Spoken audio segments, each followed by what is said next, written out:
36 जिल्हे, 36 बातम्या. News G9 Maharashtra.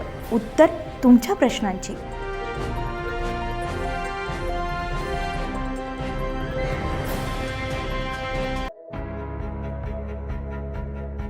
विहीगाव bus stop ते विहीगाव ऑटो स्टॉप पर्यंतचा मुख्य रस्ता गेल्या काही महिन्यांपासून रखडलेला होता. रस्त्यावरील मोठमोठ्या खड्ड्यांमुळे शाळकरी मुले, महिला आणि वृद्ध नागरिकांना नाहक त्रास सहन करावा लागत होता.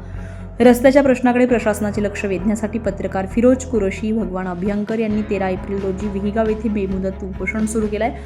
या उपोषणाला स्थानिक नागरिकांनी मोठ्या संख्येने पाठिंबा दिला होता. उपोषणाची माहिती मिळताच सार्वजनिक बांधकाम विभागाचे अधिकारी आणि खासदार बळवंत वानखडे यांनी तातडीने घटनास्थळी धाव घेतली. त्यांनी पत्रकार फिरोज कुरशी, भगवान अभ्यंकर यांच्याशी चर्चा करून काही दिवसांत रस्त्याचे काम सुरू करण्याचे ठोस आश्वासन दिले.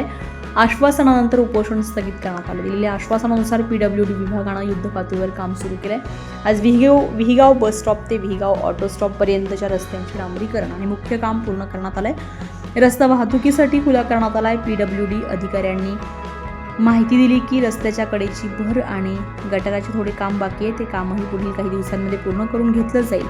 जनतेच्या समस्येसाठी आवाज उठवणं गरजेचं होतं. खासदार बळवंत वानखडे आणि PWD अधिकाऱ्यांच्या सहकार्यामुळे आज रस्त्याचं काम पूर्ण झालंय. विहीगावच्या नागरिकांना आता दळणवळण सुलभ होईल अशी प्रतिक्रिया उपोषणकर्ते पत्रकार फिरोज कुरेशी यांनी दिली आहे. स्थानिक नागरिक आणि ग्रामस्थांनी पत्रकार फिरोज कुरेशी, खासदार बळवंत वानखडे आणि PWD विभागाचे आभार मानले.